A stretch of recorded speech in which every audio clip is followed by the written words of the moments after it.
Nama saya Rudi. Sejak bertahun-tahun lalu, hidup saya berputar di sebuah pasar tradisional di kota kecil Jawa Tengah. Pasar yang hanya benar-benar hidup saat pagi masih basah oleh sisa malam. Saya selalu datang sebelum subuh, membuka lapak sayur sederhana beralas terpal biru yang warnanya telah lama pudar dimakan waktu. Rutinitas itu membuat saya merasa mengenal setiap sudut pasar, setiap suara, dan hampir setiap wajah yang berjualan di sana. Lapak saya berdampingan dengan lapak ikan milik Pak Wawan, seorang pria paruh baya yang jarang berbicara, tetapi selalu menyapa dengan senyum tipis yang tenang. Kami tidak pernah berbincang panjang, namun keberadaannya terasa akrab. Setiap pagi, saya terbiasa mendengar suara es diseret, air disiram, dan bau amis ikan segar yang menjadi penanda bahwa hari telah dimulai.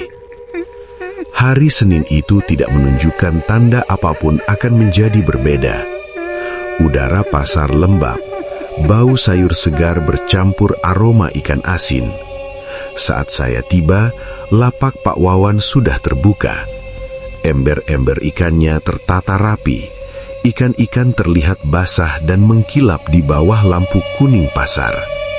Saya menyapanya seperti biasa, meski tak melihat orangnya. Saya pikir ia hanya ke belakang sebentar, hal yang sepenuhnya wajar. Pasar perlahan ramai, pelanggan datang dan pergi.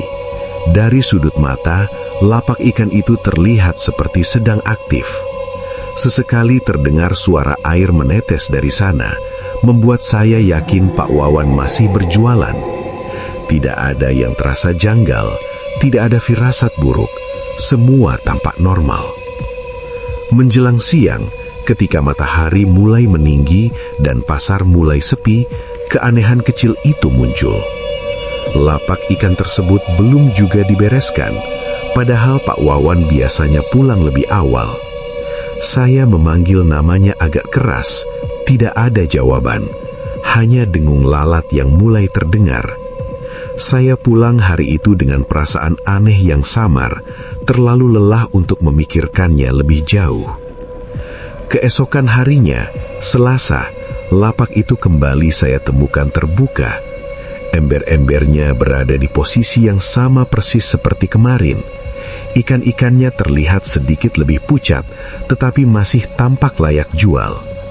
Saya kembali menyapa, kali ini dengan perasaan yang sulit dijelaskan.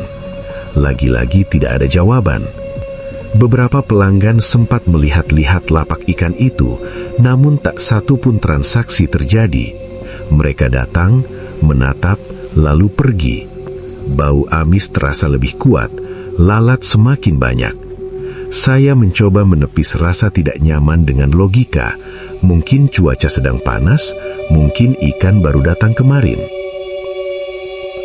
Rabu pagi menjadi titik di mana semuanya runtuh. Bahkan sebelum membuka lapak, bau busuk sudah menusuk hidung.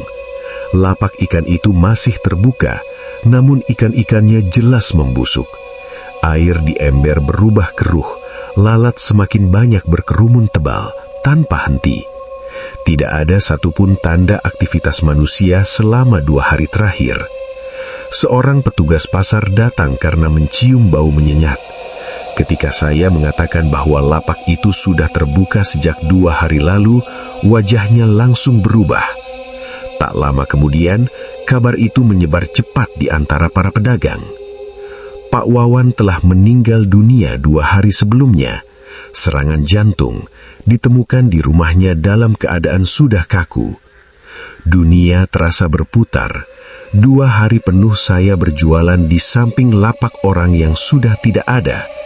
Lebih mengerikan lagi, tidak ada seorang pun yang membuka atau menjaga lapak itu, namun semuanya tetap rapi, seolah dirawat oleh sesuatu yang tak terlihat. Sejak hari itu, pasar tak pernah terasa sama.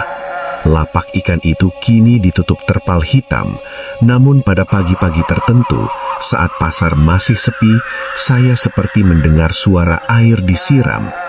Ketika saya menoleh, suara itu berhenti. Orang-orang menyebutnya sugesti, tapi setiap kali bau amis menyengat muncul tanpa sumber, saya tahu, tidak semua yang pergi benar-benar meninggalkan tempatnya.